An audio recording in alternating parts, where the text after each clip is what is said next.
धन्यवाद। एक बार फिर से परमेश्वर पिता के अनुग्रह से एक बार फिर आप लोगों के साथ हम मिल पाए इस ऑनलाइन मीटिंग में, और विश्वास करते हैं कि आप जितने लोग इस मीटिंग में जुड़ते हैं, निश्चय परमेश्वर इस माध्यम से आपको आशीष दे रहे हैं, आपसे बात कर रहे हैं, और आपकी आत्मिक उन्नति हो रही है, और आप परमेश्वर के वचन को सीख पा रहे हैं, और उसमें जो है अपना ध्यान को आप केंद्रित कर पा रहे हैं, और परमेश्वर के वचन को समझकर आप आत्मिक रीति से बलवंत हो पा रहे हैं, हृष्ट पुष्ट हो पा रहे हैं, वो आत्मिक पौष्टिक आहार आपको मिल रहा है। मैं विश्वास करता हूं। तो आप सभी को प्रभु बहुतायत के साथ आशीष प्रदान करें, और ऐसे ही प्रभु में बने रहिए, है ना। तो लास्ट अध्ययन बहुत ही कहेंगे खतरनाक अध्ययन था, और मैं बहुत सारी चीजों को खुल करके नहीं बोला, है ना, लेकिन बहुत सारी चीजें हैं, और आप लोगों के सामने थोड़ा से वीडियो लेट में आया, क्योंकि जो है सोच विचार करके ही उस वीडियो को डाला गया। बहुत सारी बातें उसमें ऐसी कही भी गई है। तो मेरे प्रियो, हम सभी को मालूम है कि अब हम जिस युग में है, वहां आप दानियल है और सामने नबूकदनेस्सर राजा है, याद रखिएगा। तो ऐसे लोग, हम केवल एक देश की बात नहीं कर रहे हैं, लेकिन हर देश में जो है राजा का पतन हो चुका है। तकरीबन हर देश में राजा का पतन हो चुका है, यहाँ तक कि अमेरिका के अंदर में भी। ट्रम्प आप बोल रहे हैं कि हाँ वो एक मसीह व्यक्ति है, लेकिन सच तो यह है मेरे प्रियो कि उसका भी पतन हो चुका है। तो बहुत ही कठिन जगह में है।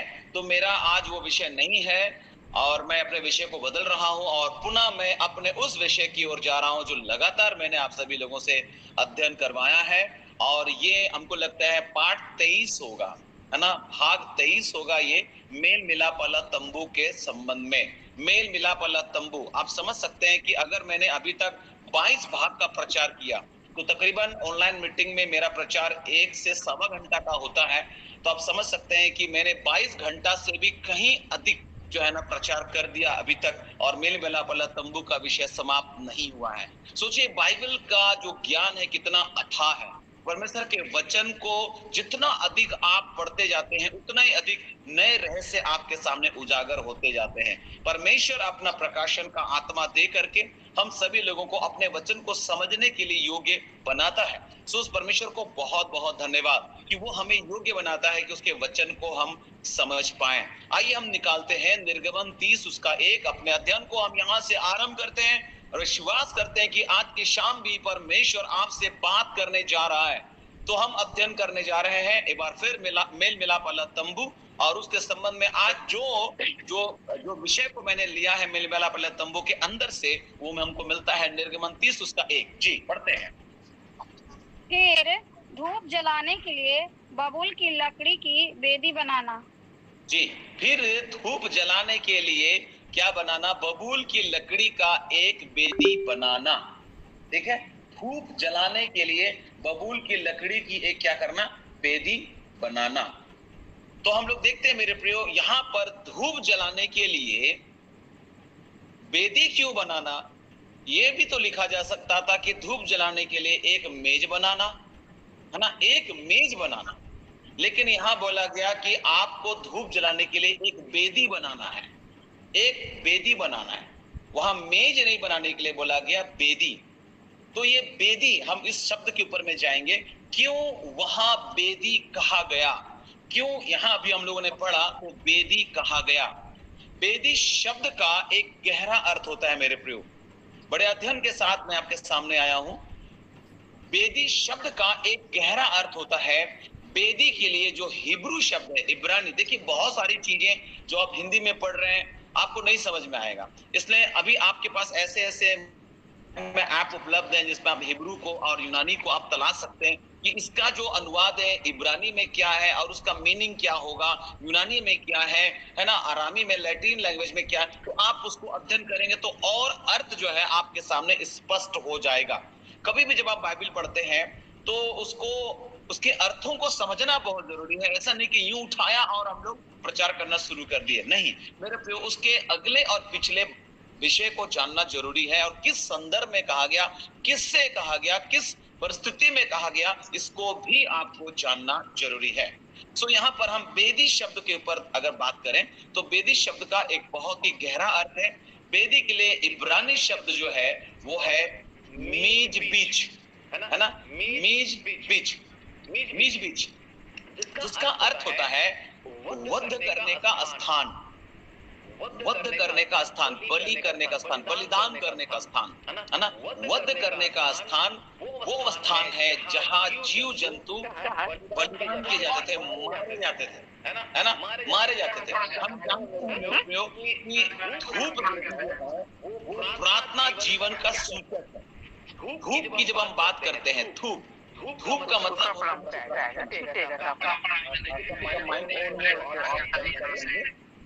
जी, किसी का माइक ऑन है? सलोनी जी, आपका माइक ऑन है, आप उसको म्यूट कर लीजिए, उसको बंद कर लीजिए, है ना।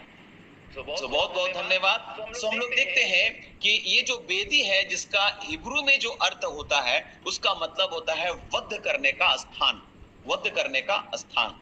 तो धूप वेदी जो होता है, अब वहां पर अगर हम पूरा पढ़ते चले जाएंगे तो धूप आने के लिए उनको आज्ञा दी गई, ठीक है। धूप वेदी, धूप के लिए, धूप जलाने के लिए वेदी, धूप जलाने के लिए क्या बताया गया?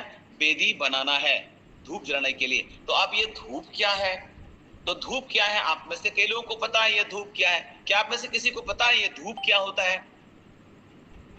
पुराने नियम में जो धूप है, उसका नए नियम में उसका अर्थ क्या है? क्योंकि हम तो अब नए नियम में हैं, हम तो फिर से धूप नहीं जला सकते। तो ये धूप होता क्या है? वो किस चीज को इंगित करता है? आप में से कोई जानते हैं, हाँ या नहीं? स्तुति को। ओके, और कोई है? समर्पण को। समर्पण को, ओके। चलिए, कोई वचन है उसके ऊपर में? समर्पण है, स्तुति है, उसका कोई वचन है? प्रार्थना है जी हाँ, बहुत सुंदर मरियम सिस्टर, प्रार्थना। जी, यहाँ पर आप लोगों को अब इसके संदर्भ में वचन को दिखाना चाहता हूँ। आप स्तुति और समर्पण के बारे में देखेंगे तो उसका धूप का कोई अर्थ नहीं निकलता है, परंतु ये प्रार्थना, हालांकि प्रार्थना भी एक समर्पण है, प्रार्थना में स्तुति छुपा हुआ है, ठीक है। तो आप उसको वचन देखेंगे, प्रकाशित वाक्य 5 उसका 8, प्रकाशित वाक्य 5 उसका 8, और वहां पर क्या लिखा है? जी, प्रकाशित वाक्य 5:8। जब उसने पुस्तक ले ली तो वे चारों प्राणी और 24 प्राचीन उस मेमने के सामने गिर पड़े। उनमें से हर एक के हाथ में बीना और धूप, जो पवित्र लोगों की प्रार्थनाएं हैं, से भरे हुए सोने के कटोरे थे। जी, है ना। तो यहाँ पर आप देखिए कि जब उसने पुस्तक ले ली तो वे चारों प्राणी जो यहाँ 4 अध्याय में उस चारों प्राणी का वर्णन मिलता है मेरे प्रियो, जो प्राणी जिसको जोआ कहा गया, जो सिंहासन के चारों ओर थे और वहां से स्तुति कर रहे थे, ये भी एक तरह का स्वर्गदूत है। और उनमें से हर एक के हाथ में लिखा है बीड़ा और धूप, जो पवित्र लोगों की प्रार्थनाएं हैं। धूप पवित्र लोगों की प्रार्थनाएं हैं। आपकी और मेरी प्रार्थना स्वर्गदूत तक पहुंचता है मेरे प्रियो, और स्वर्गदूत उसको ले जाकर के परमेश्वर के सिंहासन तक पहुंचाता है, परमेश्वर के सिंहासन तक, ठीक है। तो इस तरह से हम देखते हैं कि ये जो प्रार्थना है, ये प्रार्थना, ये जो धूप है वो एक प्रार्थना है। और धूप वेदी मतलब ये प्रार्थना जीवन को दिखाता है। धूप वेदी जो है वो प्रार्थना जीवन का सूचक है। और इस वध करने के स्थान में एक व्यक्ति प्रार्थना चढ़ाता है। पुराने नियम में जो है ना बलिदान था, वो नए नियम में वो जो है वो प्रार्थना का बलिदान है। वहां साक्षात एक जानवर का बलिदान था, और नए नियम में प्रार्थना का बलिदान प्रभु की स्तुति की तरह एक आत्मिक बलिदान है, जिसे चढ़ाने के लिए हम बुलाए गए हैं मेरे प्रियो। तो आपको बताना चाहते हैं, प्रार्थना जो है, प्रार्थना विस्तुति की तरह एक आत्मिक बलिदान है, जिसको चढ़ाने के लिए हम बुलाए गए हैं। वास्तव में हमारी बुलाहट का संपूर्ण उद्देश्य है परमेश्वर की स्तुति और प्रार्थना का बलिदान चढ़ाना, है ना। स्तुति और प्रार्थना का बलिदान चढ़ाना, यही हमारी बुलाहट है। याद रखिएगा आपकी बुलाहट। ऐसे कई संत रहे जिन्होंने अपने पांव से अधिक अपने घुटनों पर जीवन बिताया मेरे प्रियो, पांव से अधिक उसने घुटनों पर जीवन बिताया। खड़े रहने से अधिक घुटनों में रहना ये ज्यादा प्रभावशाली होता है मेरे प्रियो। हम में से कई लोग खड़े तो हैं परंतु घुटने नहीं टेके, है ना। खड़े रहने का मतलब है कुछ पाने की आशा, लेकिन घुटनों का मतलब होता है समर्पण। प्रार्थना एक समर्पण का जीवन है। सच में समर्पण के बारे में भी किसी ने बताया, धूप एक समर्पण है। वास्तव में प्रार्थना जो एक समर्पण है, ठीक है। तो प्रार्थना जो होता है वो एक बलिदान है, और जब बलिदान होता है तो कष्ट होता है। एक जानवर मरता है, कष्ट होता है। तो प्रार्थना आराम नहीं है, ये एक दुख है। यीशु ने कटोरा पिया है, हमको भी पीना होगा। यीशु ने अपने देह के दिनों में आंसू बहा बहा कर प्रार्थना किया। मेरे प्रियो, आंसू बहा बहा कर। हमारी प्रार्थनाएं सच्ची, दर्दपूर्ण और हृदय विदारक होनी चाहिए। मैं आपसे कहना चाहता हूं, कई बार हमारी प्रार्थनाएं शक्तिशाली और प्रभावशाली नहीं होती। जैसा परमेश्वर चाहता है वैसे हम प्रार्थना नहीं कर पाते, क्योंकि हम संसारिक सुख से प्रेम रखते हैं। सच्ची प्रार्थना परमेश्वर के सम्मुख अपने हृदय को उंडेल देना है। परमेश्वर के सम्मुख अपने आप को उंडेल देना है। प्रार्थना एक युद्ध है मेरे प्रियो, और आपने प्रार्थना के ऊपर में बहुत सारी बातें सुनी है। तो क्यों इसको धूप वेदी का नाम दिया गया? क्योंकि वेदी का मतलब है वध का स्थान। मेरे प्रियो, ये धूप हमारी प्रार्थना है, और उसको उस धूप जलाने के लिए वेदी बनाया गया। वेदी का मतलब जहां पर बलि होता है, और धूप वहीं जलाना है, यानी प्रार्थना वहीं करना है, यानी बलिदान में प्रार्थना है। प्रार्थना एक बलिदान है। प्रार्थना वास्तव में एक युद्ध है, खुद को उंडेलना। प्रार्थना करने वाले लोगों को प्रार्थना में मरने के लिए तैयार रहना चाहिए, बलिदान होने के लिए तैयार रहना चाहिए। प्रार्थना करने वाले लोगों को वध होने के लिए तैयार रहना चाहिए। जब एक मृत्यु होती है तो मैं आपको बताना चाहता हूं, उसके साथ पुनरुत्थान भी है। हालेलुया। जब मृत्यु होती है तो उसके साथ पुनरुत्थान जुड़ा हो। किसी व्यक्ति के लिए तो कम से कम यही सत्य है। जब हम प्रार्थना में अपने जीवन को उंडेल देते हैं, तब वहां एक जीवन है। हमारे और दूसरों के जीवन में एक पुनरुत्थान की सामर्थ आती है, रेजरेक्शन पावर आता है। जब आप खुद को प्रार्थना के द्वारा बलि करते हैं, बलिदान करते हैं, वहां पुनरुत्थान आता है, पुनरुत्थान का जीवन, पुनरुत्थान की सामर्थ। एक स्थान में आप लेव्यवस्था में पढ़े होंगे, ऊपरी आग के बारे में लिखा हुआ। किसने चढ़ाया था ऊपरी आग? क्या आप में से किसी को याद है किसने ऊपरी आग चढ़ाया और वे नष्ट हो गए? वे कौन थे? क्या आपको पता है? ऊपरी आग चढ़ाया और परमेश्वर नाराज हो गए और उनको मार डाला गया। वो कौन थे? कोरा और दतान। कोरा और दतान, ऊपरी आग चढ़ाने वाले। कोरा और दतान तो अब मूसा का विरोध में खड़ा हुआ था। इन्होंने तो कोई बलिदान चढ़ाया ही नहीं था। कोई किसी को याद है वो किसका बेटा था? जी, याजक का बेटा था दोनों। जी,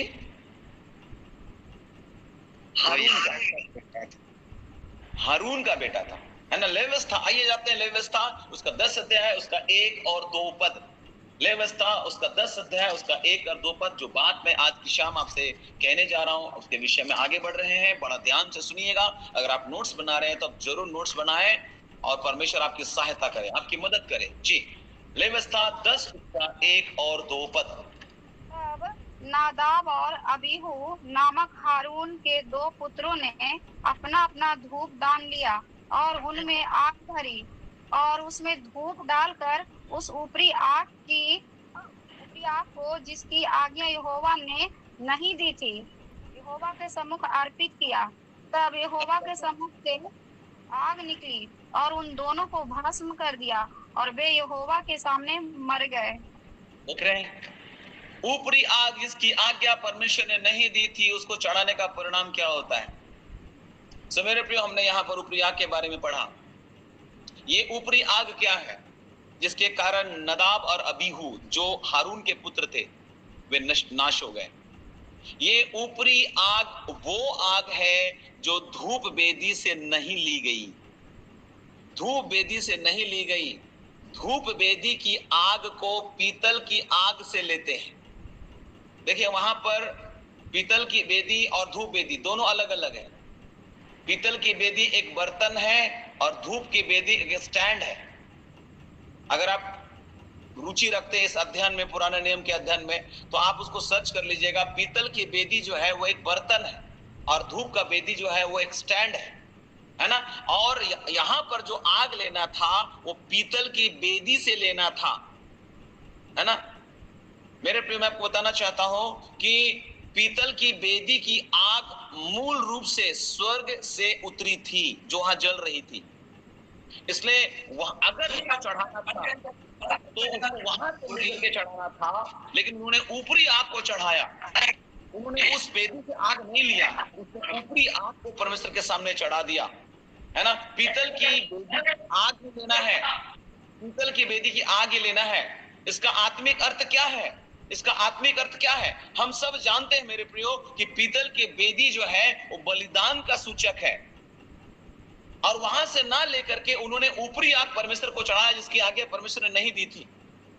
मैं क्या बताना चाह रहा हूं? मैं आपको बताना चाह रहा हूं कि पीतल की आग से जो है ना, पीतल की बेदी से आग ना लेना एक प्रार्थना रहित जीवन को दिखाता है।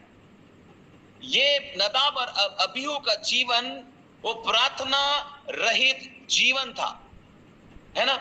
प्रार्थना रहित जीवन, सच्चा प्रार्थना जीवन के लिए कुछ बलिदान किया जाना चाहिए होता है। सच्चा प्रार्थना जीवन के लिए कुछ बलिदान किया जाना चाहिए। यदि हम सुविधाजनक रूप से बैठने या प्रार्थना के लिए सुविधाजनक स्थान को ढूंढने का प्रयास करें तो प्रार्थना के स्थान में हम खर्राटे भरने लगेंगे। जब बलिदान नहीं तो प्रार्थना जीवन भी नहीं। प्रार्थना जीवन में बलिदान होता है मेरे प्रियो, याद रखिएगा। प्रार्थना कोई आम बात नहीं है कि यूं आए प्रभु के सामने गिड़गिड़ा दिए और प्रार्थना कर दिए, समाप्त हो गया। नहीं, प्रार्थना एक बलिदान है, और जहां बलिदान होता है वहां कष्ट होता है, वहां एक को मरना पड़ता है। कई बार आपको मरना होगा, कई बार आपको कष्ट होगा, तकलीफ होगा। ये प्रार्थना का जीवन है मेरे प्रियो, जहां आपको कष्ट होगा। मैंने जब धूप वेदी का स्टडी किया तो क्यों जो है ना धूप जलाने के लिए मेज नहीं बनाया गया, वेदी बनाया गया? क्यों? एक मेज भी तो बनाया जा सकता था, परंतु वहां वेदी बनाया गया, क्योंकि वेदी शब्द का मतलब भी है वध करने का स्थान, वध करने का स्थान, जहां हमको मरना पड़ेगा, जहां हमको खुद को बलि करना पड़ेगा। और जब बलिदान नहीं है तो प्रार्थना का जीवन नहीं है। प्रभावशाली रूप से प्रार्थना करने से पूर्व एक कठिन काम जो हमें करना चाहिए वो यह है मेरे प्रियो, वो यह है कि हमारे प्रति गलती किए हुए लोगों को क्षमा करें। मरकुस 11 का 25 एक बार हम लोग निकालते हैं। मरकुस 11 का 25, ये बलिदान का जीवन है, आसान नहीं है। मरकुस 11 का 25।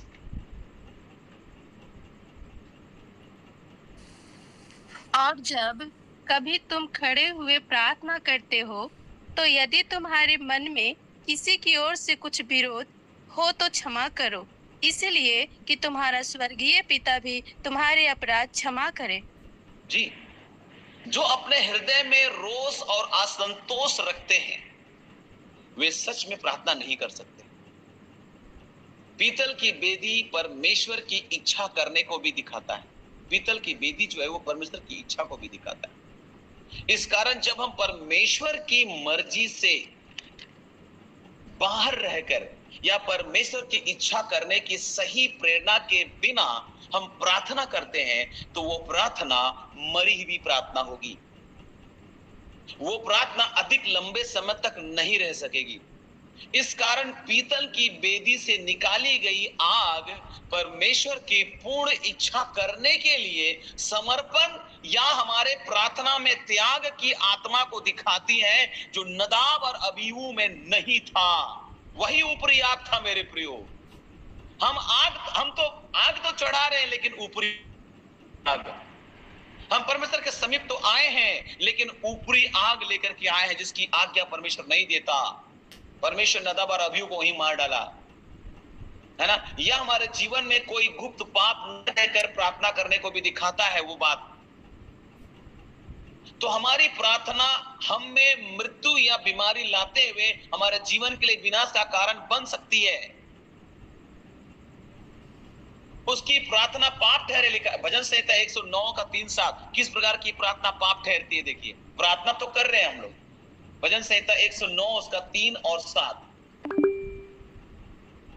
जी 109 उसका 3 और उन्होंने बैरों के वचनों से मुझे चारों ओर घेर लिया है और व्यर्थ मुझसे लड़ते हैं।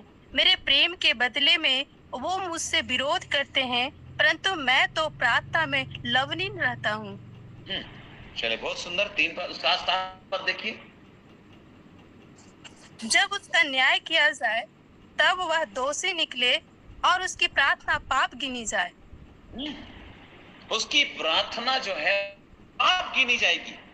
किसकी प्रार्थना? उन्होंने बैर के वचनों से मुझे चारों ओर घेर लिया है और वो व्यर्थ मुझसे क्या करते हैं? लड़ते हैं। जब उसका न्याय किया जाए तब वो दोषी निकले और उसकी प्रार्थना पाप गिनी जाए। इस कारण मेरे प्रियो, प्रार्थना आरंभ करते समय ही हमें यह निश्चय होना चाहिए कि हम में कोई क्रोध करने या क्षमा ना करने आत्मा तो नहीं है। आग बेदी से आना चाहिए। जब हम प्रार्थना करते हैं तो तब शुद्ध पवित्र आग हमारे हृदय में पाई जानी चाहिए, अंदर से निकलने वाली, ऊपर से नहीं। ऊपरी आग परमेश्वर को नहीं चाहिए, परमेश्वर को भीतरी आग चाहिए।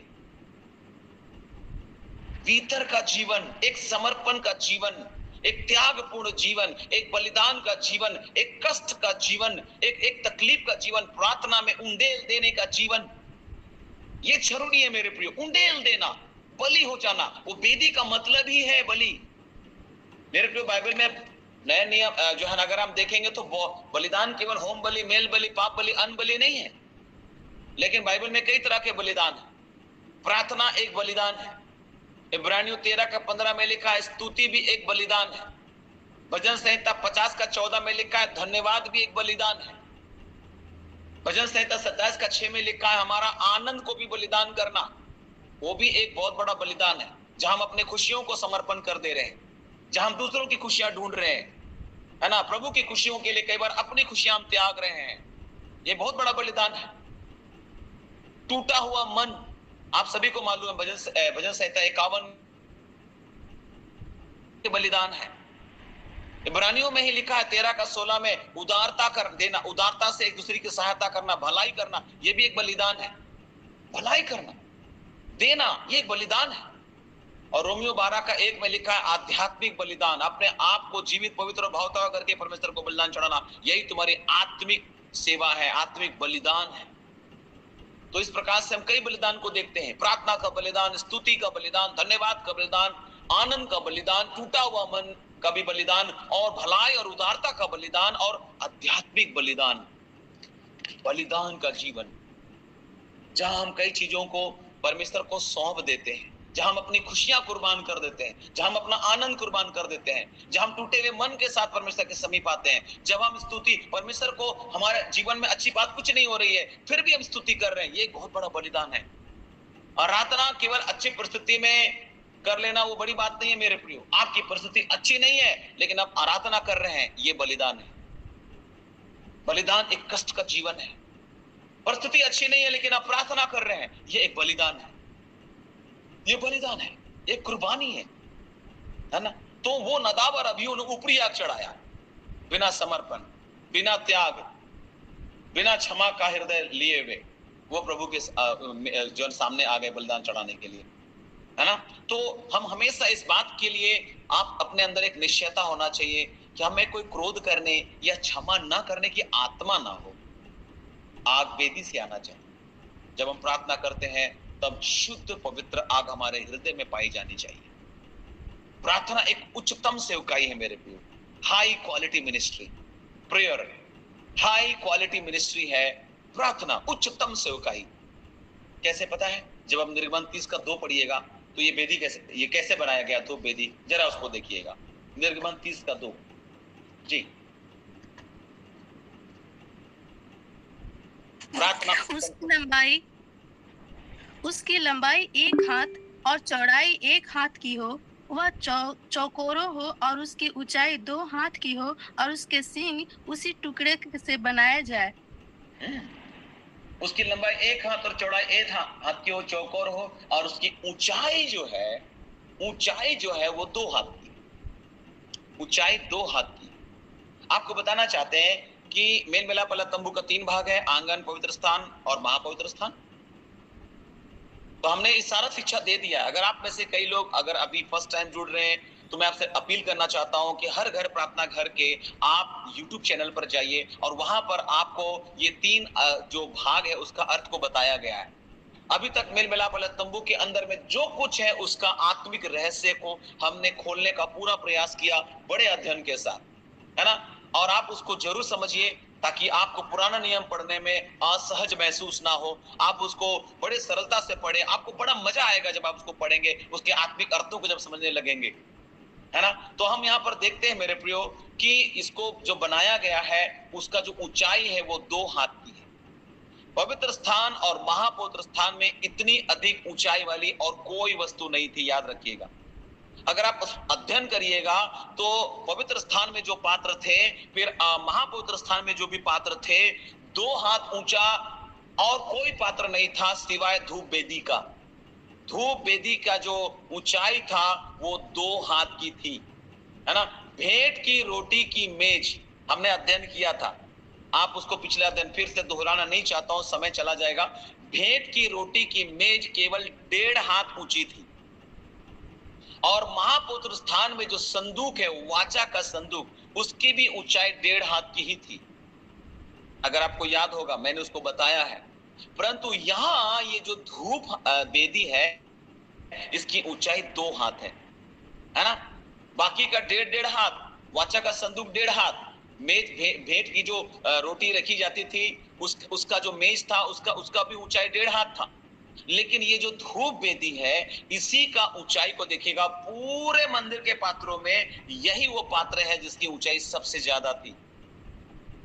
इसका मतलब क्या है, इसको हम समझने की कोशिश करेंगे, है ना। तो ये कितना हाथ है, 2 हाथ। इस कारण धूप वेदी पवित्र स्थान और अति पवित्र स्थान में पाए जाने वाले किसी भी अन्य वस्तु से सबसे ऊंची है। इसका मतलब क्या है, प्रार्थना ही हमारे जीवन की सबसे मुख्य सेवा है। मैंने बता दिया है, धूप वेदी का मतलब प्रेयर है, यानी आपका सबसे उच्चतम सेवकाई जो है वो प्रार्थना है मेरे प्रियो, वो प्रार्थना है। प्रार्थना ही हमारे जीवन की सबसे मुख्य सेवा होनी चाहिए। हमारे जीवन के अन्य आत्मिक अनुभवों से बढ़कर हमारा प्रार्थना जीवन अधिक ऊंचा होना चाहिए। वाचा का संदूक, भेंट की रोटी का मेज सब 1.5 हाथ के थे, लेकिन धूप वेदी जो प्रार्थना को दिखाता है, मैंने आपको दिखा दिया ये धूप प्रार्थना है और वेदी बलिदान है, यानी प्रार्थना का बलिदान का जीवन, प्रार्थना बलिदान का जीवन, है ना। ये ऊंचा होना चाहिए मेरे प्रियो, ये ऊंची होनी चाहिए, अधिक ऊंचा होना चाहिए अन्य चीजों से।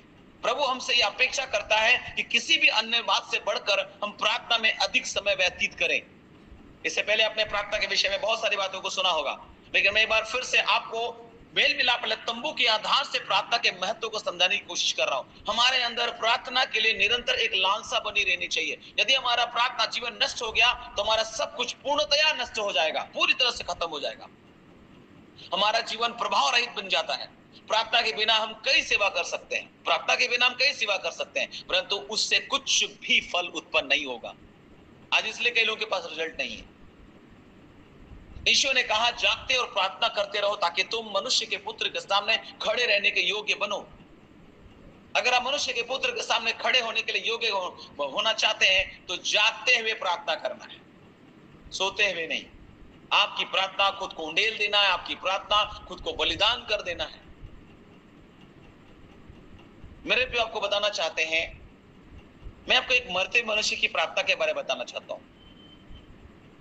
एक मरता हुआ व्यक्ति की प्रार्थना, एक तंदुरुस्त व्यक्ति की प्रार्थना, एक तंदुरुस्त मनुष्य की प्रार्थना से एक मरते व्यक्ति की प्रार्थना बिल्कुल अलग रहेगी। एक तंदुरुस्त व्यक्ति की प्रार्थना से एक मरणासन में मरना मतलब मरे हुए हालत में पड़ा हुआ है उस व्यक्ति की प्रार्थना बिल्कुल अलग रहेगी। एक मरता हुआ मनुष्य ऐसे प्रार्थना कभी नहीं करेगा।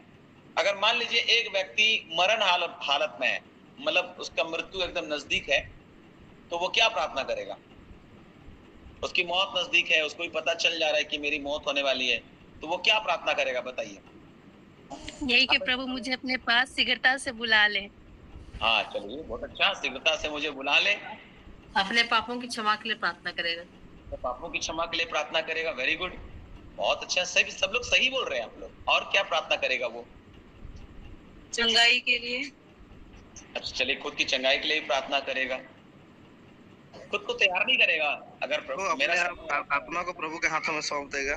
अपनी आत्मा को प्रभु के हाथ में सौंपेगा, वेरी गुड, बिल्कुल अच्छा है ना। ये मरते व्यक्ति की प्रार्थना याद रखेगा। क्या वो मरता हुआ व्यक्ति ऐसा प्रार्थना करेगा, हे प्रभु मुझे नौकरी दे दे प्रभु, मुझे पदोन्नति दे दे प्रभु, मेरा बैंक बैलेंस बढ़ जाए प्रभु? अभी तो मरने वाला हालत में, क्या वो प्रार्थना करेगा ऐसा? मुझे और पैसा चाहिए प्रभु, मुझे कार चाहिए प्रभु। नित्य बातों के लिए वो प्रार्थना करेगा? क्या वो नौकरी या अन्य भौतिक आशीष के लिए प्रार्थना करेगा? नहीं। नहीं। तो प्रार्थना एक बलिदान है। हमने दिखा दिया कि प्रार्थना एक बलिदान है। प्रार्थना जो धूप वेदी है वो प्रार्थना का वेदी है, और वेदी में बलि होता था, बलिदान होता है, यानी कोई मरता है वहां पर। समझ रहे व्यक्ति? आपको समझ रहे हैं? आपका प्रार्थना का मतलब है कि आप वहां मरणासन में हैं। आपका प्रार्थना एक बलिदान है, त्याग है, इन चीजों से बढ़कर है। केवल आपकी प्रार्थना में नौकरी दे दे, पैसा दे दे, ऐसा दे दे, वैसा कर दे, केवल यही अगर होगा तो आप कितना, मतलब कितना आप स्वार्थी हैं आप, है ना। आपकी प्रार्थना एक उथली प्रार्थना हो जाएगी, बस चंगाई दे दे, बस प्रभु और कुछ नहीं चाहिए। हे प्रभु मैं सिद्ध हो जाऊं, मैं आपकी सेवा करूं, मैं आत्माओं को जीतूं, मैं आत्माओं को लाऊं, है ना। प्रभु मुझे एक स्थिरता का जीवन दे, प्रभु मैं आपके योग्य जीवन जी सकूं, प्रभु आपका स्वभाव मुझ में पाया जाए, प्रभु आपका चरित्र मुझ में पाया जाए, प्रभु जैसे आप चाहते हैं वैसा मुझ में हो जाए। लोग केवल चंगाई के लिए जा रहे हैं और वहां कभी ये नहीं बोल रहे कि प्रभु आज इस मीटिंग में हम इसलिए आए हैं कि आप मुझसे बात करें कि मेरा आत्मा कैसे बेहतर हो, प्रभु मैं आपके योग्य बनूं, यीशु के जैसा बनूं। नहीं, मुझे यीशु से चंगाई चाहिए, मुझे यीशु नहीं चाहिए। मुझे यीशु से चंगाई चाहिए लेकिन मुझे यीशु नहीं चाहिए, यीशु का स्वभाव नहीं चाहिए। मेरे प्रिय, हम यीशु से सब कुछ ले रहे हैं लेकिन उसका स्वभाव हम छोड़ दे रहे हैं। हमारी प्रार्थनाएं कैसी प्रार्थना है देख लीजिए। इसको धूप वेदी नहीं बोल सकते, ये बलिदान का प्रार्थना नहीं हो सकता है, ये एक उथली हुई प्रार्थना है मेरे प्रियो। ये ऊपरी आग है, ये ऊपरी आग है। और नदाब और अबीहू इसलिए मर गए। हम कभी अपनी प्रार्थनाओं में जब आते हैं तो केवल हम और मेरा परिवार, मेरा घर, मेरे बच्चे, मेरा पदोन्नति, मेरा पैसा, मेरा कौड़ी, मेरा नौकरी, मेरा घर, मेरा बंगला, मेरा कार, हमारी प्रार्थना यहां तक सीमित है। हर दिन मैं माफी चाहूंगा, हमारे मंच में एक भाई जी जुड़े हुए हैं। अगर आप हमारे साथ जुड़े हुए हैं, बिजली चली गई है ना, देखिए हर दिन वो मुझसे प्रार्थना के लिए कहता है कि मेरी चंगाई के लिए प्रार्थना करो, मेरी चंगाई के लिए प्रार्थना करो। भाई किसी दिन आप बोलिए कि मेरे लिए प्रार्थना करिए कि मैं यीशु के स्वभाव को अपने जीवन में ग्रहण कर सकूं, मैं यीशु जैसा बन सकूं, मैं यीशु के चरित्र को अपना सकूं, मैं परमेश्वर की इच्छा को पूरा कर सकूं। हर दिन केवल वो मेरे लिए चंगाई के लिए प्रार्थना करिएगा, मेरे लिए चंगाई के लिए प्रार्थना करिएगा, मेरे लिए चंगाई के लिए प्रार्थना। यीशु भी बोलता होगा खाली चंगाई मांगता है, मुझे नहीं मांगता है। जिस दिन आप यीशु को मांगना शुरू कर देंगे, सारी चीजें अपने आप आना चालू हो जाएगा। यही तो सिखाया जा रहा है, पहले उसके राज और धार्मिकता की खोज करो, सारी वस्तुएं मिल जाएगी।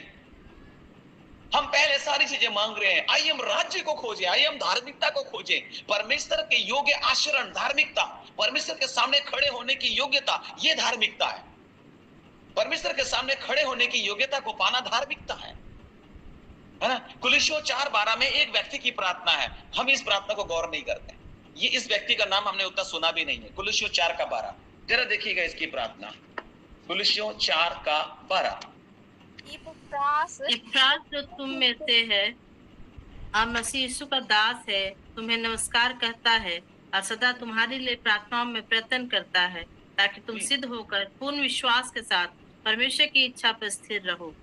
जी देख रहे हैं, ये व्यक्ति है, इसका नाम है इपफ्रास। पौलुस बता रहा है इसके बारे में, इपफ्रास के बारे में कि इपफ्रास जो तुम में से है, अरे तुम्हारे जैसा ही है। लेकिन वो क्या प्रार्थना कर रहा है, उसकी प्रार्थना क्या है? जो इपफ्रास है उसकी प्रार्थना क्या है? यहाँ पर लिखा है तुम में से है और मसीह यीशु का दास है, वो तुम्हें नमस्कार कहता है। और मसीह आगे लिखा है तुम्हें नमस्कार करता है और सदा तुम्हारे लिए प्रार्थना में प्रयत्न करता है, ताकि तुम सिद्ध होकर पूर्ण विश्वास के साथ परमेश्वर की इच्छा पर स्थिर रहो। क्या हमारी प्रार्थना में ये है?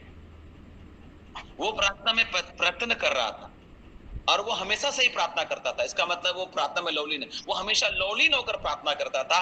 इपिफ्रास, उसके बारे में पौलुस बता रहा है। इपिफ्रास, आपने नाम भी नहीं सुना होगा, बहुत कम सुना होगा, इपिफ्रास। और सदा प्रार्थना में लौलीन होकर वो प्रयत्न करता था। और वह किस बात के लिए प्रार्थना कर रहा था? ताकि तुम सिद्ध होकर पूर्ण विश्वास के साथ परमेश्वर की इच्छा पर स्थिर रहो।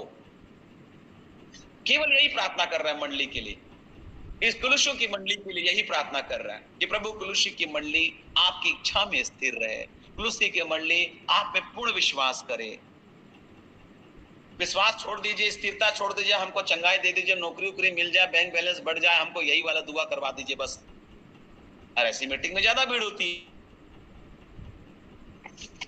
प्रार्थना का दिन मीटिंग ज्यादा लोग जुड़ते हैं, है ना, ज्यादा लोग जुड़ते हैं।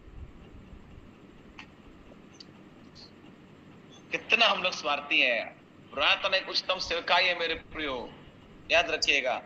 तो हम यहाँ पर देखते हैं, यहाँ पर हम लोग देखिए इस वचन में छिपी हुई धन्य सच्चाई को थोड़ा हम लोग देख लेते हैं। केवल जो सदा लौलीन रहकर प्रार्थना में प्रयत्न करते हैं वे नंबर 1 सिद्ध होकर, नंबर 2 परमेश्वर की इच्छा में पूर्ण होकर, और नंबर 3 अपने जीवन के विषय में प्रभु की संपूर्ण इच्छा को जानने की इच्छा के साथ प्रार्थना, है ना। सिद्ध होना, परमेश्वर की इच्छा को पूर्ण करना और प्रभु की संपूर्ण इच्छा को जानना। जब तक कि हम खुद सिद्धता तक ना बढ़े या जब तक कि हम स्वयं परमेश्वर की इच्छा को, मैं आपको बताना चाहता हूं, हम ना जान पाए, हम दूसरे लोगों के लिए या अनुभव प्राप्त करने के लिए हम कैसे प्रार्थना कर पाएंगे। सदा तुम्हारे लिए प्रार्थना करने में वो बोलता है प्रयत्न करता हूं। इससे हम ये समझ सकते हैं मेरे प्रियो कि उसकी प्रार्थना का हर एक पल वेदना से भरा होगा। प्रार्थना एक वेदना है, प्रार्थना एक दर्द है, प्रार्थना एक कष्ट है, क्योंकि वो धूप वेदी है। वेदी बलिदान का स्थान है, धूप प्रार्थना है। प्रार्थना बलिदान, वो वेदना है। आपकी प्रार्थना में वेदना होगा, कष्ट होगा।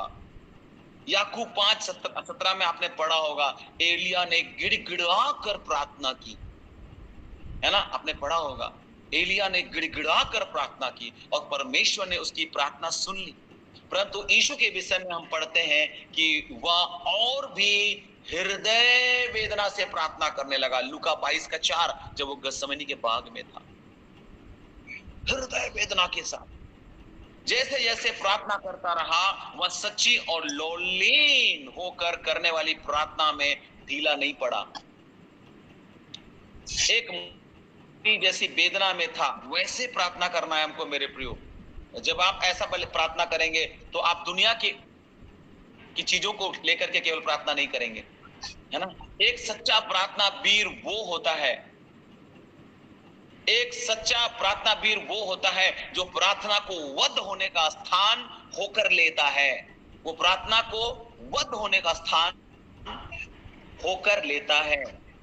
शब्दों को समझिए, प्रार्थना को वो वेदी का स्थान जहां बद्ध होता है, उस स्थान को वो लेता है। समझता है कि ये प्रार्थना वो जगह है जहां हम वध होते हैं, जहां हम मरते हैं, जहां हम कष्ट में होते हैं। ये एक वेदना है, प्रार्थना एक वेदना है।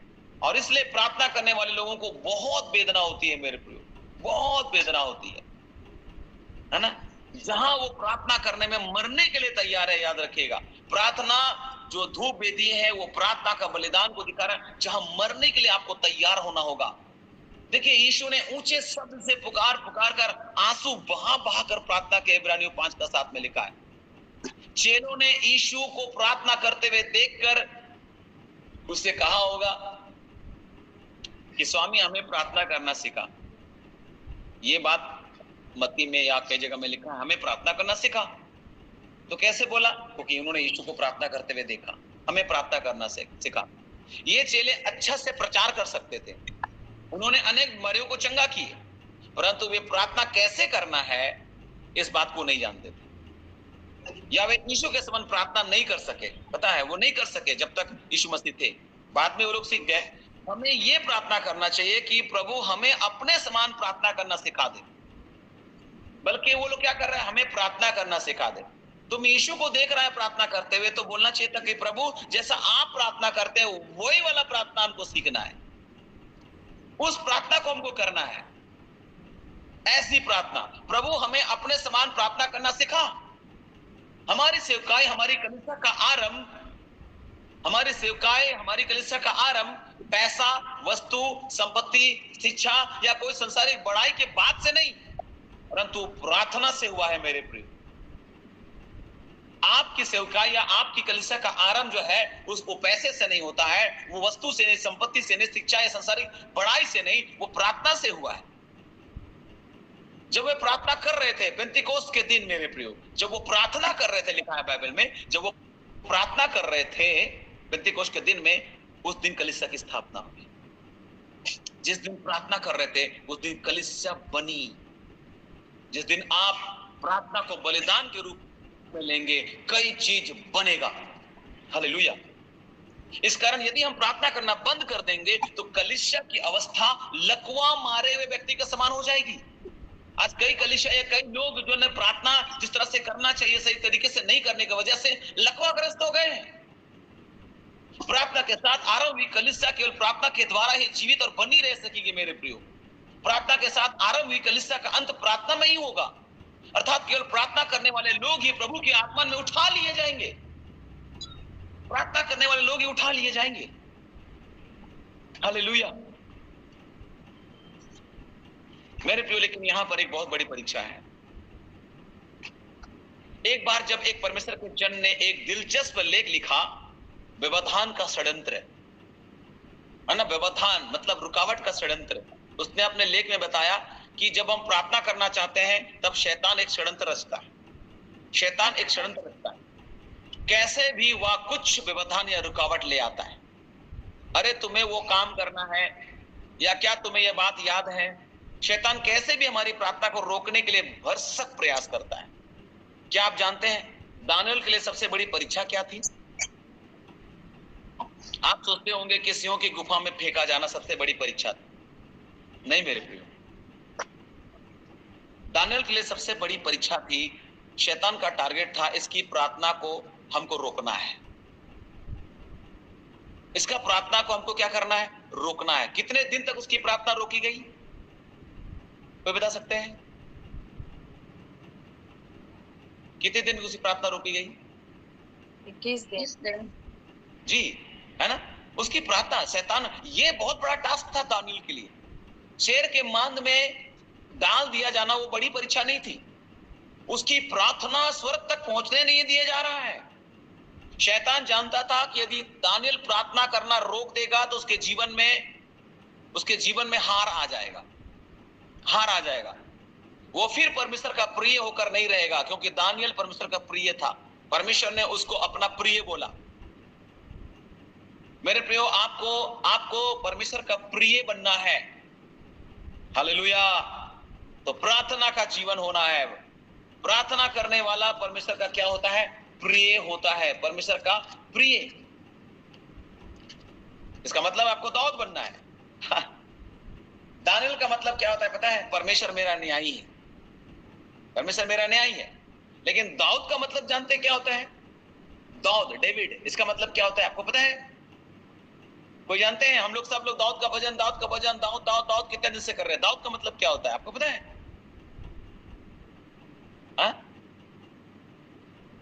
दाऊद का मतलब प्रिय होता है, प्रिय, प्रिय, प्यारा। हालेलुया। आप पता लगा लीजिए, है ना। दाऊद का मतलब प्रिय होता है। मैं दाऊद बन जाऊं, मैं प्रिय बन जाऊं। मैं दाऊद बोल रहे तो मतलब प्रिय। हालेलुया। और दानियल प्रिय बना क्योंकि वो प्रार्थना कर रहा था और शैतान षड्यंत्र रच रहा था इसकी प्रार्थना को रोका जाए। वह फिर परमेश्वर का प्रिय होकर वो नहीं रहेगा, वो शैतान योजना बना रहा है। ये दानियल के लिए एक बहुत बड़ा व्यवधान का षड्यंत्र था। मेरे प्रियो, शेर सिंह की गुफा में डाला जाना यह बड़ी बात नहीं थी, उसकी प्रार्थना में रुकावट पैदा करना यह सबसे बड़ी परीक्षा थी। यीशु के चेलों ने बड़े अद्भुत काम किए। सुसमाचार सुनाते हुए वो फिरे, उन्होंने शैतान को गिरते हुए देखा, परंतु प्रार्थना करने के विषय में वो एकदम असफल हो गए। रूपांतरण के पहाड़ और गत्सेमनी के बाग में जहां उन्हें अधिक प्रार्थना करना चाहिए, वहां वो सोते हुए पाए गए। वहां वो सोते हुए पाए गए। अरे तुम चेला कहलाते हो तो कम से कम गुरु को तो नकल करो। आहें भर भर कर यीशु मसीह प्रार्थना कर रहा है, रो रो कर प्रार्थना कर रहा है, गिड़गिड़ा कर प्रार्थना कर रहा है। अपने देह के दिनों में मेरे प्रियो रो रो के प्रार्थना करता था। प्रार्थना आम बात नहीं है, आपको रोना पड़ेगा, आपको आंसू बहाना पड़ेगा, आपको कष्ट उठाना पड़ेगा। ये बलिदान है, वो धूप वेदी, वो धूप प्रार्थना और वेदी बलिदान है। ये होगा। चीनी लोग वहां असफल हो गए। रूपांतरण के पहाड़ में यीशु प्रार्थना में जुटा हुआ है, ये लोग वहां और कुछ चक्कर में है वहां पर, है ना। गत्सेमनी के बाग में यीशु वहां भर भर कर प्रार्थना कर रहा है, वेदनाओं के साथ प्रार्थना कर रहा है, और ये लोग मस्त सो रहा है। यीशु जब आए तब सोया हुआ है। एक परमेश्वर के जन ने कहा, यदि आप प्रार्थना में हार गए हैं तो आप हर जगह हार गए। हालेलुया।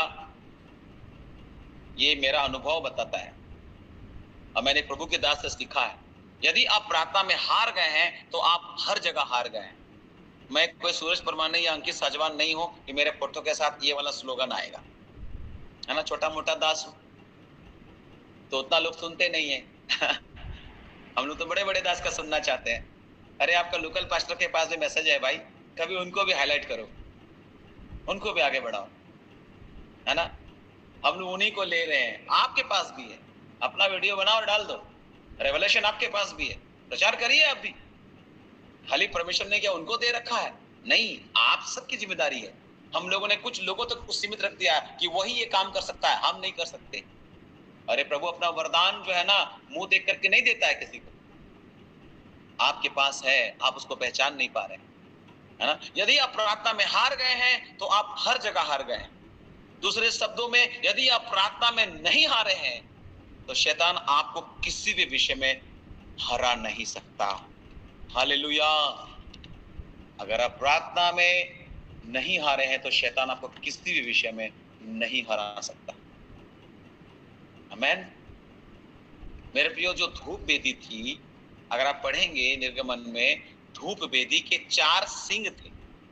उसको जो बनाया गया था उसमें 4 सिंग थे। तो इसका मतलब क्या होता है? ये सिंग का मतलब क्या होता है? सिंग जो होता है वो सामर्थ को दिखाता है, सामर्थ। शैतान का सिंग कुचला गया का मतलब उसका सामर्थ को कुचल दिया गया, खत्म कर दिया, उसका शक्ति को खत्म कर दिया गया, है ना। तो ये जो सिंग है वो दिव्य सामर्थ को दिखाते हैं। प्रार्थना करने वाले लोगों के चारों कोनों से आने वाली परीक्षा पर अधिकार रहता है, याद रखिएगा। उनके पास हर एक दुष्ट शक्ति का सामना करने के लिए भीतरी बल रहता है।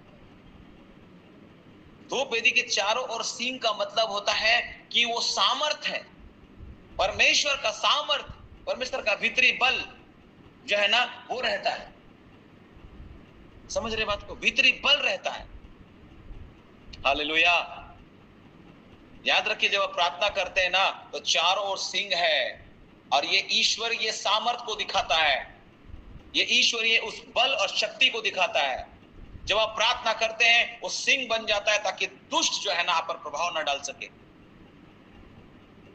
और खासकर घुटने टेक कर प्रार्थना के विषय में मैं आपको बताना चाहता हूं, घुटने टेक कर प्रार्थना करने में एक विशेष आशीष और विशेष सामर्थ होता है। फिलिपियों 2:10 याद आता है। फिलिपियों 2:10 वचन, वहां पर लिखा है कि जो स्वर्ग में है और पृथ्वी पर और पृथ्वी के नीचे है, ये सब यीशु के नाम पर घुटने टेके। यीशु के नाम पर घुटने टेकना। कई बार हमारी प्रार्थना घुटने में नहीं है।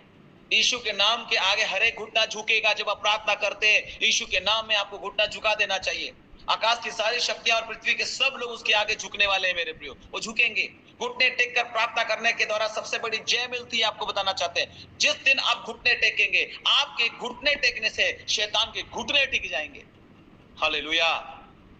शैतान को नहीं पता है कि ये जब घुटने टेकेगा तो उसके घुटने टिक जाएंगे, क्योंकि हमारे घुटने टिके हुए नहीं है, इसलिए शैतान का घुटना टिकता नहीं है। शैतान घुटने टेक नहीं रहा है, लेकिन हमको घुटने टेकना है। हम जानते हैं मेरे प्रियो, विक्टोरिया रानी ने लंबे समय तक धन्य रीति से राज्य किया। पता है, विक्टोरिया रानी इंग्लैंड की, जब उसके पिता की मृत्यु हुई तब वे केवल 16 वर्ष की थी, उससे 16 वर्ष की थी, और नींद से उठकर उनसे कहा गया कि वह इंग्लैंड की रानी है। पिताजी मर गए, 16 साल का था, 16 साल की थी विक्टोरिया रानी। नींद से उठी और उसको बोला गया तुम इंग्लैंड की रानी हो। तब जानते हैं उन्होंने सर्वप्रथम घुटने टेककर प्रार्थना की। विक्टोरिया रानी का शासन बहुत समय तक रहा, है ना। पहला राजा 8 अध्याय और उसका 54 और 55 अगर आप पढ़ेंगे, हम घुटने टेकने के विषय में एक धन्य सच्चाई को हम देखते हैं। सुलेमान ने घुटने टेक कर प्रार्थना के पश्चात पूरी मंडली को आशीर्वाद दिया। सुलेमान ने जो घुटने टेक कर प्रार्थना करते हैं वे पूरी मंडली और पूरी कलीसिया के लिए आशीष का कारण बन जाते हैं।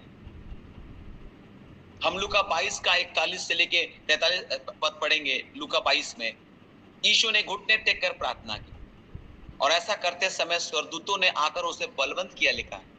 जब आप घुटने टेक के प्रार्थना करेंगे ना, स्वर्गदूत आकर आपको बलवंत करेगा, वहां पर लिखा है जो घुटने टेक कर प्रार्थना करते हैं उन्हें स्वर्गदूत आकर बलवंत करेंगे। तो घुटने टेक कर प्रार्थना में क्या है? घुटने टेक कर प्रार्थना करने में पहली बात विशेष आशीष और विशेष सामर्थ्य। घुटने टेक कर प्रार्थना करने के दौरान सबसे बड़ी जय मिलती है। घुटने टेक कर प्रार्थना करते हुए पूरी मंडली और पूरी कलीसिया के लिए आशीष का कारण बन जाते हैं। घुटने टेक कर प्रार्थना करते हैं, स्वर्गदूत उन्हें आकर बलवंत करेंगे। यीशु हमेशा घुटने टेक कर अपने पिता से प्रार्थना करता था।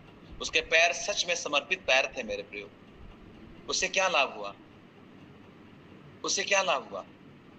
क्रूस पर लटकते वक्त रोमियो ने आकर डाकुओं के पैर तोड़े, परंतु यीशु के पैर नहीं तोड़े। याद रखिएगा, यीशु के पैर नहीं टूटे। उन अगल बगल जो दाया बाया जो डाकू था ना, उसका पैर तोड़ा गया, यीशु का पैर नहीं टूटा। क्यों मालूम? क्योंकि वो घुटनों में टिकने वाला पैर था। वो अपने पिता के सामने घुटनों में था। जब आप घुटनों में रहेंगे आपका पैर कभी कोई तोड़ ही नहीं सकता। यीशु क्रूस पर था, आसानी से वो उसको वैसे हालत में है, दोनों हाथ कील से जड़े हुए, पैर कील से जड़े हुए, उसका घुटना तोड़कर उसको मारना था, लेकिन ऐसा नहीं हुआ। उससे पहले यीशु मसीह ने अपने प्राण दे दिए।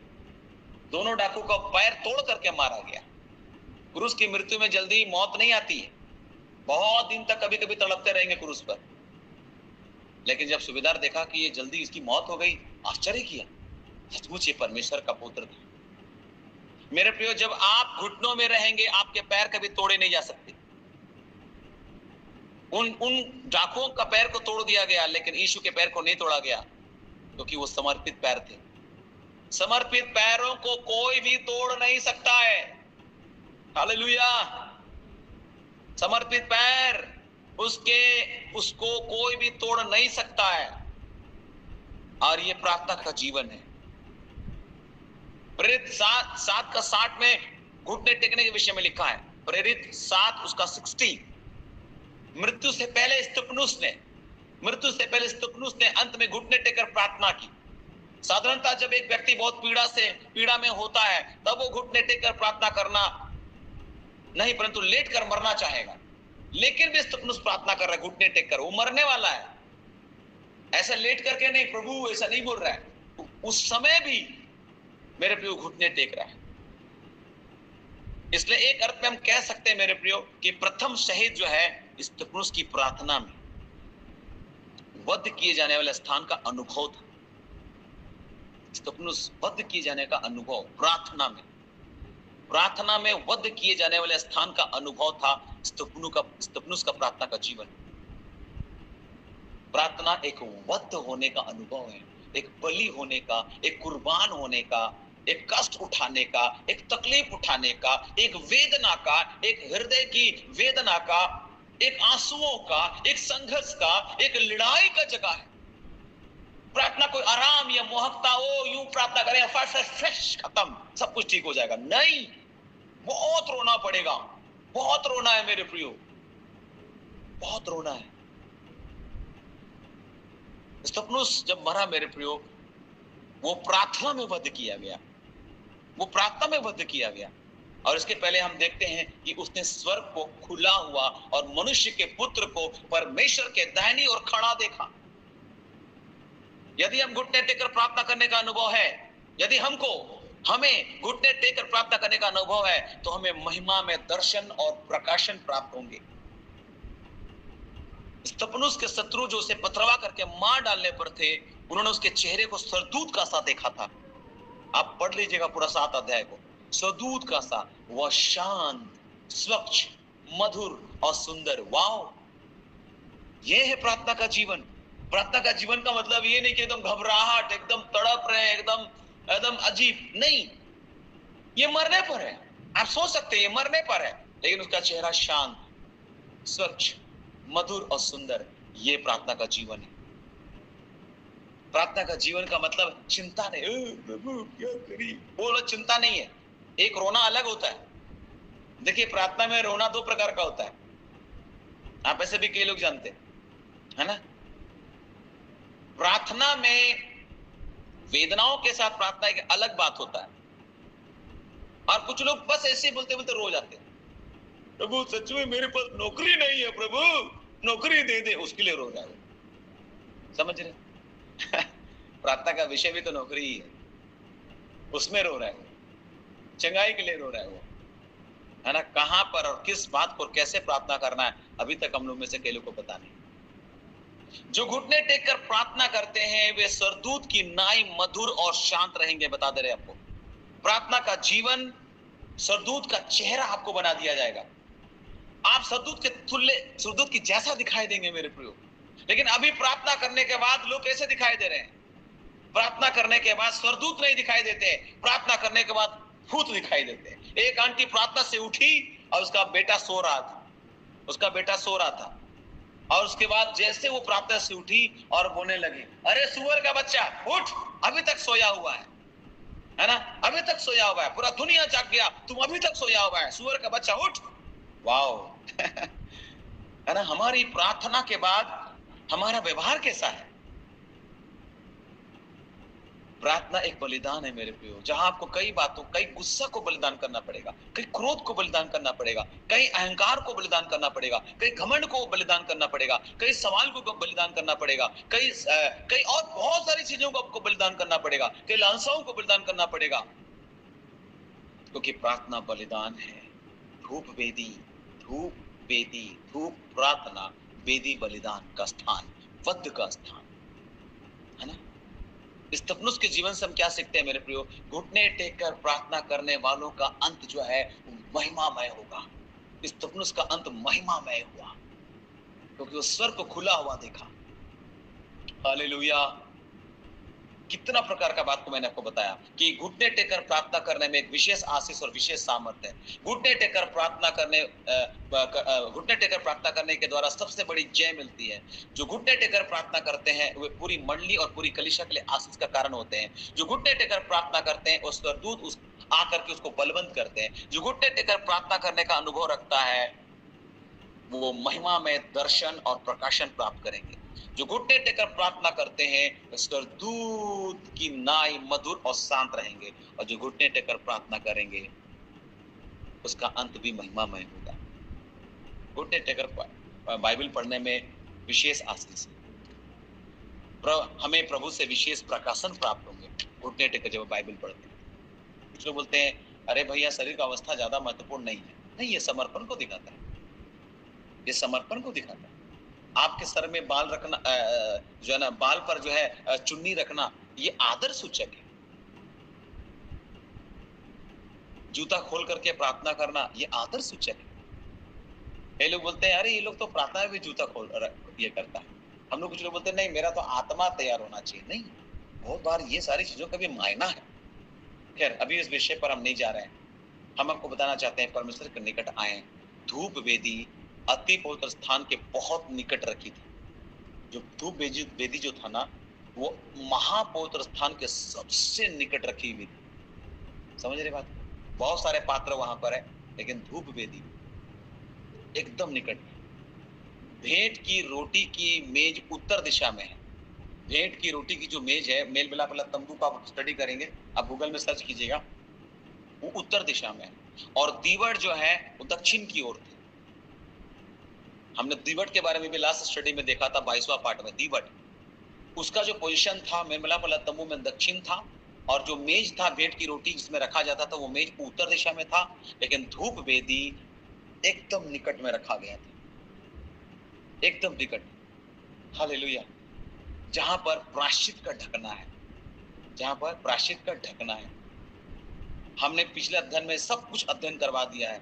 जो नए जुड़े हैं उसको कुछ समझ में नहीं आएगा, इसलिए मैं चाहूंगा कि आप लोग थोड़ा पिछले अध्ययन में भी जाइए। दीवट क्या है, प्रायश्चित का ढकना क्या है, ऐसा करते करते उसका जो 3 भाग है, वो सारी चीजें, पेट की रोटी का मेज, उसका मतलब क्या है, वो सारा चीज को देखिएगा, है ना। बहुत सारे बातों को मैंने यहाँ पर उजागर किया है।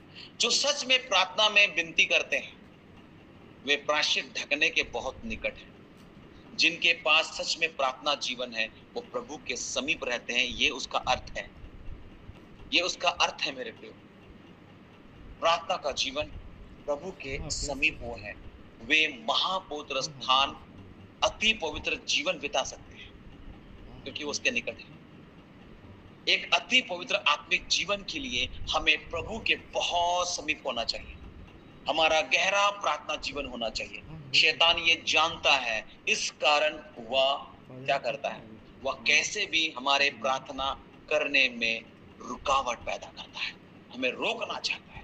जो सच में पवित्र है उसके प्रार्थना के क्रम से हम आसानी से पता लगा सकते हैं, क्योंकि हमारे प्रार्थना के जीवन के गुणवत्ता से अधिक हमारा जीवन कभी नहीं बढ़ेगा। यदि हमारे पास प्रार्थना जीवन नहीं है तो पवित्र जीवन भी नहीं है। प्रार्थना करने वालों का स्वभाव ही रूपांतरित होता है मेरे प्रियो। एक प्रार्थना करने वाला का जीवन जो है वो दया से भरा हुआ जीवन है, मृत्युभाषी है। ऐसा नहीं कि कुछ भी जवाब दे रहा है, कड़वाहट से भरा हुआ है ना। मैंने कई लोगों को देखा है प्रार्थना करता है, इतना कड़वाहट है मन में। कैसे वो कड़वाहट को लेकर के आया है ना। आप प्रभु के सामने बलिदान चढ़ाने के लिए आए हैं, कड़वाहट को रखेंगे? पहले जाओ मेल करो।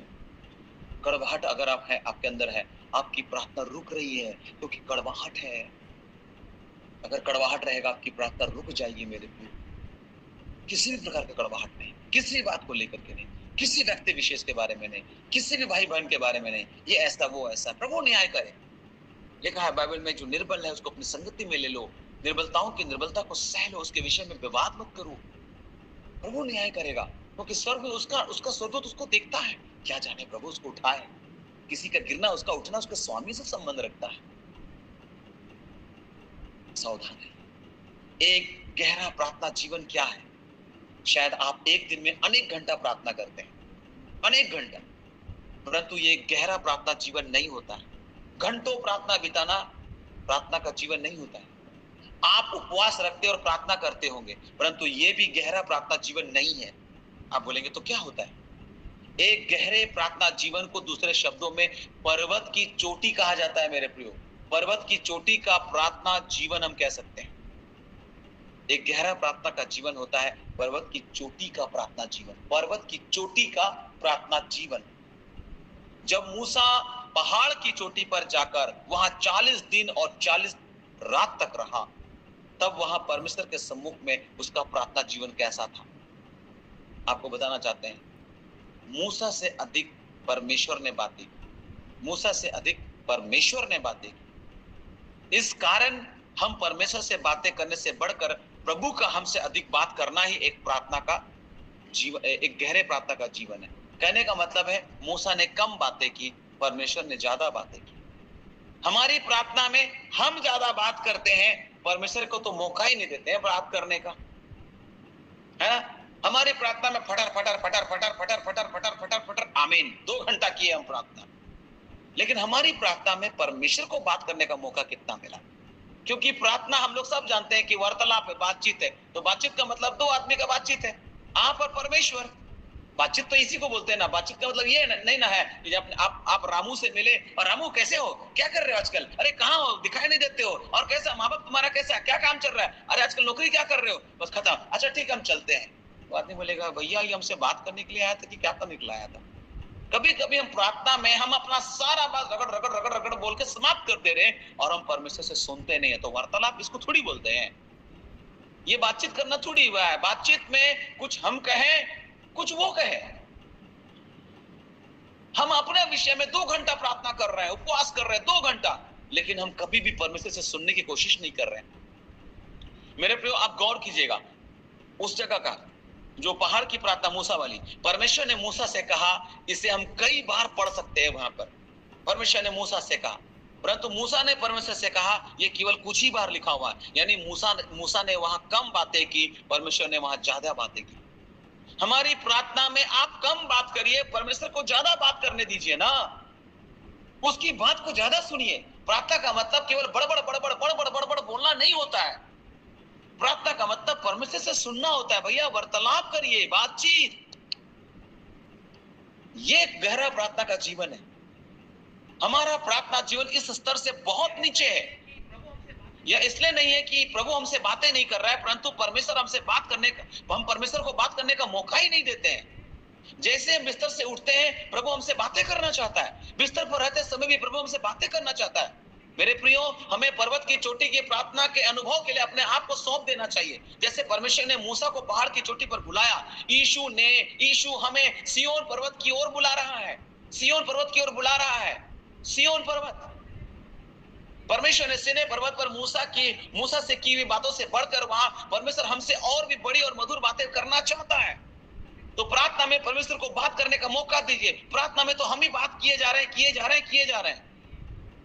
और इसलिए हमारी प्रार्थना रंग नहीं लाती।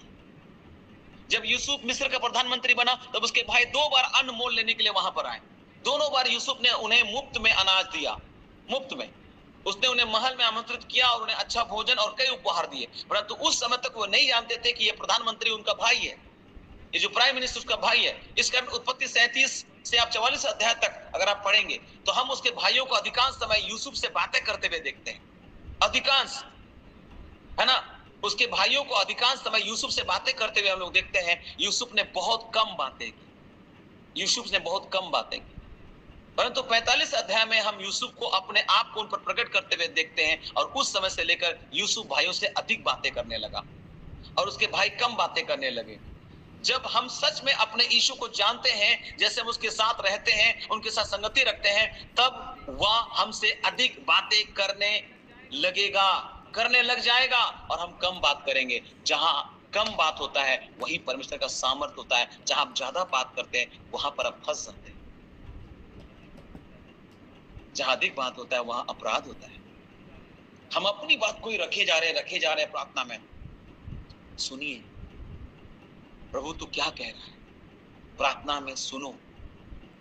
प्रार्थना का 2 पक्ष होता है। आप बोलो, प्रभु सुनेगा, प्रभु बोलेगा, आप सुनो। प्रार्थना का 2 पक्ष। लेकिन अभी तक हम एक ही पक्ष चाहते हैं। हमको उपवास करना है और 2 घंटा प्रार्थना करना, फटाफट ये देते, वो करते, ऐसा करते, वैसा करते, हालेलुया, प्रेज द लॉर्ड, रबा खत्म, फिनिश। हमने सुना नहीं परमेश्वर ने क्या कहा, और हम अपने भावनाओं को परमेश्वर की आवाज का नाम दे देते हैं। सच में हम परमेश्वर की आवाज नहीं सुन रहे मेरे प्रियो, तो हमारा चेहरा स्वर्गदूत के जैसा हो जाता, शांत, मधुर, सलीम। वाओ, शायद अभी हम यूसुफ के भाइयों के समान होंगे जो यूसुफ को नहीं जानते थे और अधिक बातें करते थे। इस महिमा के राजा को अपने बहुत समीप देखने के लिए जब हमारी आत्मिक आंखें खुल जाएगी, तब उसके साथ की हमारी संगति बहुत मधुर हो जाएगी। हम शांत रहकर ये जान लेंगे कि वो परमेश्वर है और वह हमसे शांति की बातें कहेगा। मेरे प्रियो, हमें प्रभु के विषय में प्रकटीकरण पाने की खोज करना चाहिए। तब शायद हमारे 1 घंटे की प्रार्थना समय अवधि में 5 मिनट हम बात करेंगे और 55 मिनट प्रभु हमसे बात करेगा। 55 मिनट प्रभु हमसे बातें करेगा। वह यीशु के साथ की मधुर संगति कहलाती है। अगर हम 1 घंटा प्रार्थना कर रहे हैं तो पूरा का पूरा 1 घंटा तो हम ही बोल रहे हैं। मेरे प्रियो, मैं आपसे बताना चाहता हूं, अगर आप 1 घंटे का प्रार्थना का जीवन चाहते हैं, 5 मिनट आप बोलो, 55 मिनट उससे सुनो।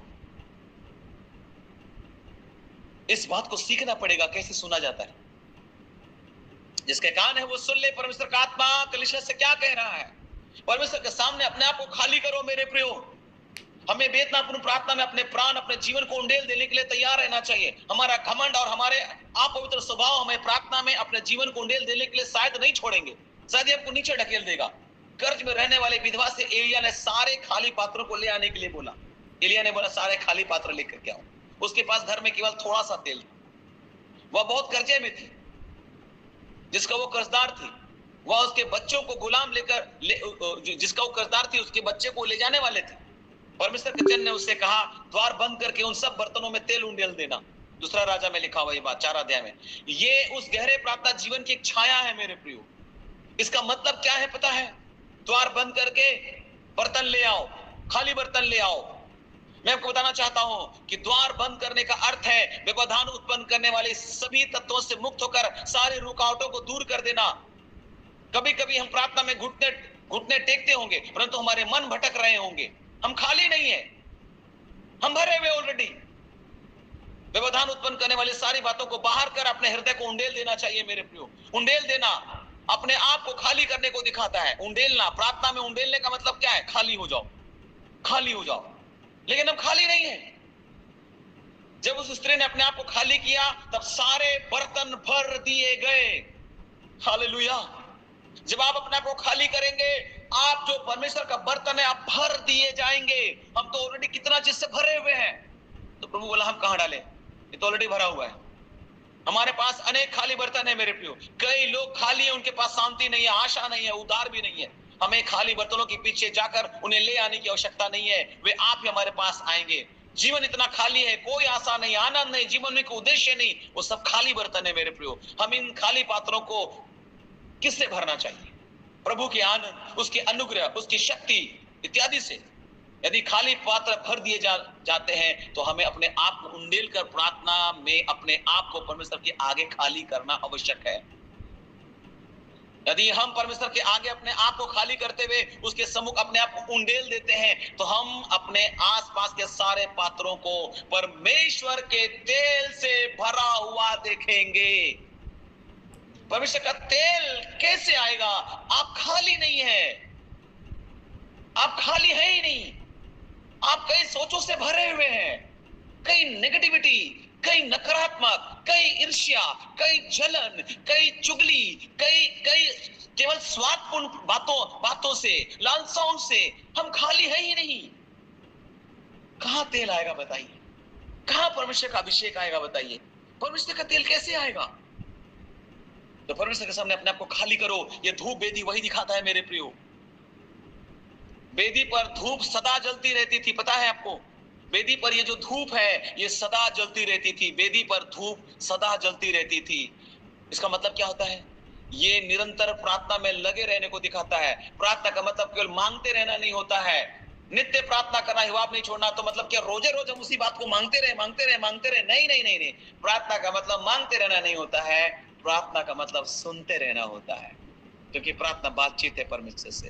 तो बातचीत है, इसका मतलब आप किसकी ज्यादा सुनेंगे? स्वामी की, है ना? यहाँ तो दास बोले जा रहा है। हुक्म जारी कर रहे हैं हम लोग परमेश्वर को। कभी कभी तो हम लोग हुक्म देते हैं। प्रार्थना एक निवेदन है, हम लोग तो परमेश्वर को ही कमांड करते हैं, उतर आ प्रभु। अरे बाप रे, प्रभु बोलता है ये प्रार्थना कर रहे कि हड़कार रहा भाई। ये प्रार्थना कर रहे कि हमें हड़का रहा है। हमारी प्रार्थनाएं कैसे है देखिए। ईश्वर की प्रार्थनाएं कैसे थी और हमारी प्रार्थनाएं कैसी है। हम पेंटिकोस्टल लोगों के साथ भी बड़ा ही ज्यादा समस्या है ना? प्रार्थना में प्रभु को कमांड करना शुरू कर देते हैं। अरे कमांड शैतान को करना है, परमेश्वर को क्यों कमांड कर रहे हो? प्रभु तारा राइट नाउ, काम कर, अभी कर। बाप रे है ना? ऐसा हम लोग करते हैं। कभी कोई प्रार्थना में इतना क्रोध हमारा दिखाई देता है, गुस्सा हमारा दिखाई देता है। प्रार्थना में आपकी विनम्रता कहां चली गई? प्रार्थना में आपकी शालीनता कहां चली गई? आप देखिए, वो प्रार्थना कर रहा है स्तफनुस मेरे प्रियो, उसको पत्थर मारे जा रहे हैं, उस पर पथरवाह किया जा रहा है, लेकिन वो कैसे प्रार्थना कर रहा है? स्तफनुस कैसे प्रार्थना कर रहा है? उसके चेहरे का भाव देखिए क्या हो रहा है। शांत, मधुर, सुंदर। वाह! अगर हमें ऐसा कर दिया जाए तो हम तो बवाल हो जाएंगे। प्रार्थना करना छोड़ करके गालियां बकना शुरू कर देंगे। प्रार्थना करना छोड़ करके हम लोग क्या करना तो एकदम सामना करना शुरू कर देंगे, है ना? लेकिन उसको पथरवाह किया जा रहा है, उसको मारा जा रहा है। तो उसके चेहरे में, आप पूरा 7 अध्याय प्रेरितों के काम पढ़ लीजिए, उसका चेहरा स्वदूत के समान दिखाई दे रहा है। क्या जब हमारे ऊपर पत्थर बरसते हैं, जब कोई हमें मारता है, हम स्वदूत के जैसा हो पाते हैं? हम लोग तो खुद ही भूत बन जाते हैं। कौन रहे मेरा प्रार्थना में डिस्टर्ब क्या? हम लोग ऐसा करते हैं। धूप वेदी पर धूप जो है वो सदा जलती रहती थी। ये निरंतर प्रार्थना में लगे रहने को दिखाता है। हम कैसे निरंतर प्रार्थना कर सकते हैं? माफ कीजिएगा, बहुत लंबा समय मैंने आपका ले लिया। 9:30 बजने वाले हैं। मेरा विषय समाप्त नहीं हुआ, है ना? क्या मैं आपका 5 मिनट ले सकता हूँ? यस यस भैया। अगर आप हमारे साथ करने मैं जानता हूँ आप लोगों का डिनर का टाइम है, पर्सनल प्रेयर का टाइम है, फैमिली प्रेयर का टाइम है। 5 मिनट लूंगा आपका। यदि आपके घर में कोई बीमार है या आपके प्यारे लोगों में से कोई बीमार है, तो चाहे आप कार्यकाल में रहते हैं, ऑफिस में रहते हैं, अपने काम में रहते हैं या दफ्तर में लोगों से बातें करते हो, परंतु अपनी आत्मा में आप उस प्रियजन के विषय में सोचते रहेंगे। घर में कोई बीमार है, घर में कोई अस्वस्थ है, आप ऑफिस में भी सुनते रहेंगे, अपने कार्य क्षेत्र में भी अगर किसी से बात करें उसमें भी आपका ध्यान उधर ही रहेगा और अपने हृदय में उसके लिए आप क्या करते रहेंगे? प्रार्थना करते रहेंगे। प्रभु हम ऑफिस में हैं और हमारा घर में बीमार है, उधर आप प्रार्थना करते रहेंगे। क्या ऐसा नहीं होता है?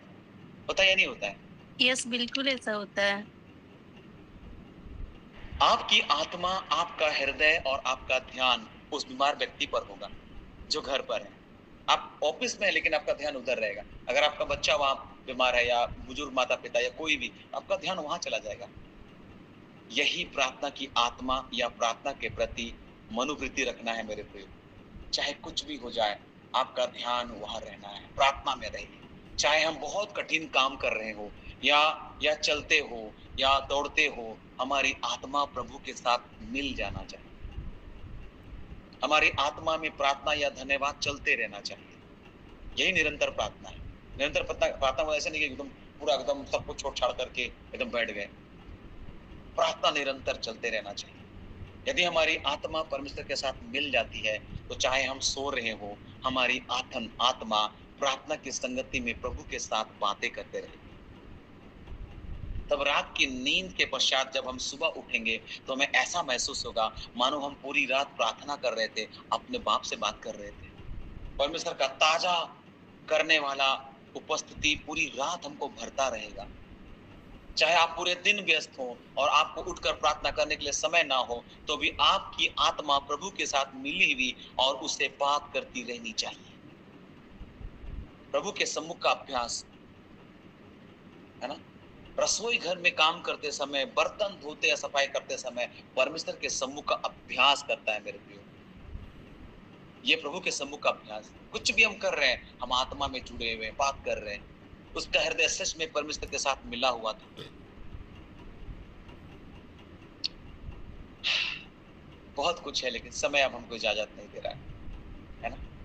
मैं अपने संदेश को विराम देना चाहता हूँ और मैं आपको केवल उत्साहित करना चाहता हूँ कि जिस प्रकार मेरे प्रियो वो जो वेदी है उसमें धूप लगातार जल रहा था, आपकी प्रार्थना लगातार चलता रहना चाहिए, लगातार।